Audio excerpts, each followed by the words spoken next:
You might think your attention span is broken, that something is wrong with you, that you're lazy, undisciplined, or incapable of focusing the way other people seem to.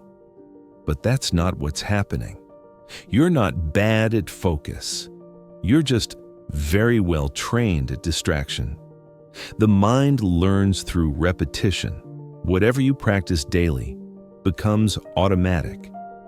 And modern life quietly trains you to split your attention constantly. You respond while listening.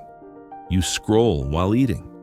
You work while thinking about something else, not because you chose to, but because your environment rewarded it. In Japan, craftsmen understood this long before smartphones existed. A calligrapher doesn't rush strokes. A tea master doesn't prepare tea while thinking about the next guest. Attention is treated as something sacred, not mystical, just precise. Distraction isn't a moral failure, it's a habit, and habits can be changed. The first step isn't forcing focus, it's noticing where your attention actually goes. Not judging it, just observing. Once you see that distraction is learned, it stops feeling permanent. And the moment something feels trainable, it stops feeling hopeless. Focus isn't something you summon, it's something you return to again and again. Chapter 2. Ichigyo-Zammai, the discipline of one thing. The Japanese concept of Ichigyo-Zammai translates simply to complete absorption in one act. It's not about intensity or effort, it's about undivided presence. This idea shows up everywhere in Japanese culture. In swordsmanship, the strike is not rushed because the mind is elsewhere. In Zen gardens, one stone is placed at a time. In traditional carpentry, the cut matters more than speed. Ichigyo-Zammai isn't about doing less overall. It's about doing less at once. Most people try to solve distraction by adding control, stricter schedules, harsher discipline, more pressure. But pressure creates resistance, and resistance scatters attention. Ichigyo-Zammai works differently. You allow your attention to settle fully into what's already in front of you, not perfectly, just honestly. When you wash dishes, you wash dishes. When you write, you write. When you listen, you listen. No mental multitasking, no silent planning, no drifting ahead. At first, this feels uncomfortable. The mind wants movement. It's addicted to switching. But that discomfort is the sign that training has begun. Focus strengthens the same way balance does, by repeatedly finding center after losing it. Chapter 3. How Daily Life Becomes Training. Many people believe focus can only be trained in special conditions, long meditation sessions, silent rooms, perfect routines. But in Japanese practice, attention is shaped in ordinary life. Daily activity is not a distraction from training, it is the training. A monk doesn't wait for silence to practice awareness. Presence is cultivated while sweeping floors, preparing food, or walking down a hallway.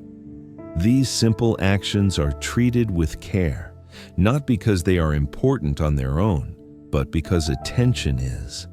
This is where modern life goes wrong. You don't lose focus because your life is busy.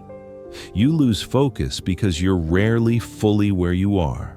Every time you remain with a single task, even for a short moment, you strengthen attention. When your mind wanders and you gently guide it back, clarity is reinforced. No irritation, no force, just a return. This repetition matters more than intensity. A few moments of genuine attention, repeated throughout the day, do more than long periods of forced concentration. The Japanese approach values steadiness over strain. A sword is not sharpened in one motion. It is refined through many careful passes. Attention works the same way. The goal isn't to eliminate distraction completely. It's to notice it sooner and return more easily. That quiet return, repeated again and again, is where focus is built, not in isolation, but in the middle of everyday life. Chapter 4: Why Fighting Distraction Makes It Worse. One of the biggest mistakes people make is treating distraction like an enemy that needs to be defeated. They tighten up, they force concentration, they criticize themselves every time their attention drifts. And without realizing it, they create the very tension that keeps them unfocused. In Zen practice, resistance is understood as another form of attachment. The more you push against a thought, the more importance you give it.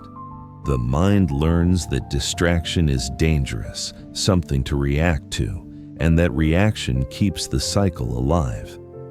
Japanese disciplines teach something different: relaxed control. In traditional archery, gripping the bow too tightly throws off the shot. In martial arts, stiffness slows response and makes movement predictable. Power comes from softness, not force. Awareness, not aggression. Attention works the same way. When you notice your mind wandering, the practice isn't to correct it harshly or pull it back with effort. It's to notice it calmly, without commentary, and return to what's in front of you. No frustration, no internal lecture, just a quiet redirection. That moment of return is the training. Each calm return strengthens stability. Each harsh correction strengthens anxiety. Over time, the mind begins to associate presence with ease instead of pressure. Focus stops feeling like something you have to wrestle into place. Distraction slowly loses its urgency when it's no longer treated as a threat. It becomes a simple signal, a reminder that attention drifted and can come back. Nothing more. And as presence becomes familiar, the mind learns something important. Being here is safe. Being here is enough. When that happens, distraction no longer pulls so hard, not because it was defeated, but because it was no longer fed. Chapter 5: A Focused Life is a Calm Life. Ichigyo-Zammai is often misunderstood as a productivity tool, a way to get more done, faster, with fewer distractions. But that's only a surface benefit. At its core, this practice changes how you experience being alive. A mind pulled in many directions feels restless, even when nothing is happening.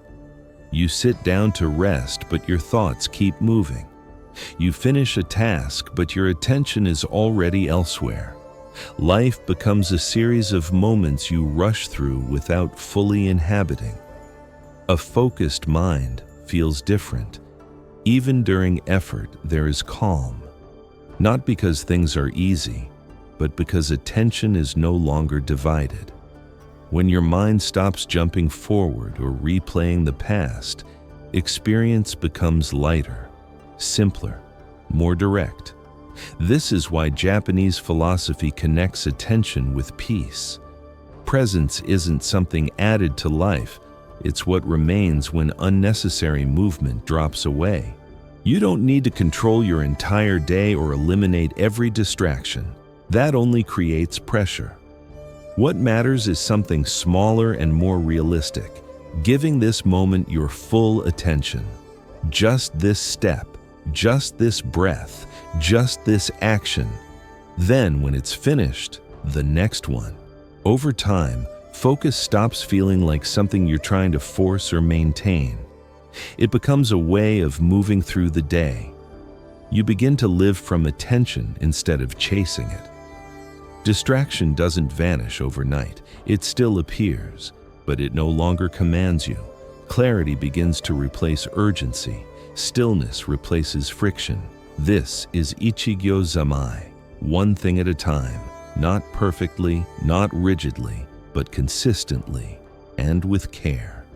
And as that consistency deepens, calm stops being something you seek. It becomes the natural state you return to again and again.